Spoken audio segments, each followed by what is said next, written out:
ضمن سلسلة حديث الأربعاء اللي عم نقدمه في الحراك السلمي السوري، رح يكون موضوعنا لهذا اليوم في الاستبداد. أول نقطة بدي أحكي فيها هي أنا شفته شخصيا. رح أحكي لكم قصة في زميل إلي بالشغل أخلاقه كويسة، انسجن 10 سنوات في سجن تتمر أيام الإخوان وطلعوه بسبب وضعه الصحي، بعد ما كسروا له عموده الفقري وسببوا له عاهة دايمة. كان عم يشعر بالفرح والفخر من جوا وهو عم يقول انه لمح بشار الاسد شخصيا.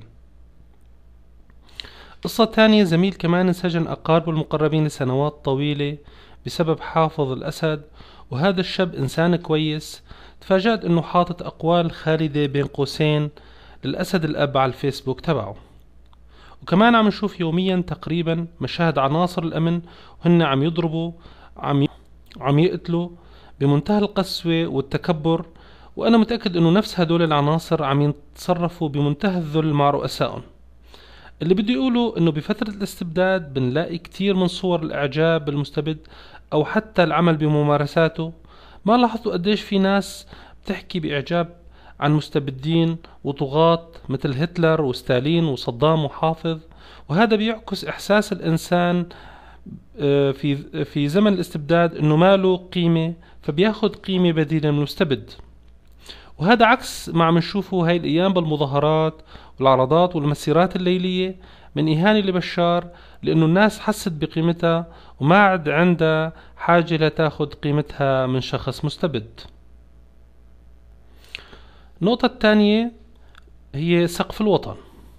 عم نسمع كتير بإعلام النظام الحوار تحت سقف الوطن، واللي بيعني إنه يبقى بشار بالحكم، يعني بيساوي بين الوطن وبشار. بشار هو الوطن والوطن هو بشار. كمان عبارات مثل سوريا الأسد، دار الأسد، مشفى ومكتبة الأسد، وهذا بيستفيد منه المستبد في جوانب كثيرة. منها بيكتسب هيبة وإحساس بالعظمة، وفينه يضرب بقوة كل مين يوقف في وجهه اللي عم يمثل وجه الوطن بالنسبة له ولأتباعه. مشان هيك بنسمع بإعلام النظام عبارة الهجمة على سوريا بدل الهجمة على النظام السوري.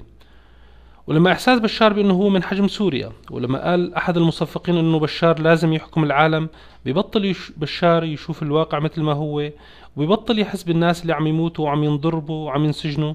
للأسف ما بيكون عنده أي إحساس بالذنب. النقطة الثالثة وهي إسرائيل. ما حدا بيختلف أن إسرائيل قائمة على أساس باطل، ولكن بشار وأبوه من قبله استفادوا كثير من وجود إسرائيل. من جهة وجهوا العدوانية الناتجة عن الاستبداد تجاه عدو خارجي بدل ما تتوجه على الاستبداد، وعمل نفسه بطل قومي. ولهلا بنسمع من كثير من الناس في الدول العربية عن مواقف سوريا الممانعة. وكمان استفاد انه فينه يتهم اي معارضة انها متعاملة مع العداء، وبيضربها بإيد من حديد وكأنه عم يقوم بعمل مقدس. وهلا عم يتوضح يوم بعد يوم كيف انه اسرائيل وامريكا حريصين على بقاء النظام السوري، يعني طلعوا احباب بس كانوا عم يقولوا اعداء مشان ما ينصابوا بالعين. واخر نقطة رح احكي فيها هي بكرة احلى. بعد ثورة تونس ومصر صار عند الناس في سوريا امل انه يتحرروا وشافوا طريق الحرية، وكأنه كل هاي السنوات كان عم يدوروا على هذا الطريق. النظام حاول يوقع الناس بالعنف والطائفية، ولكن وعي الناس خلاهم يعرفوا انه ما فيهم بالعنف يحققوا الامن، وما فيهم بالطائفية يحققوا مجتمع لكل السوريين، لانهم ادركوا انه الوسيلة جزء من الغاية. بعد سنوات طويلة من الوقوف في المكان واحيانا الرجوع لورا، الناس عم تبني وعم تتقدم للامام، وعندي امل كبير انه بكرة احلى. وشكرا لاستماعكم.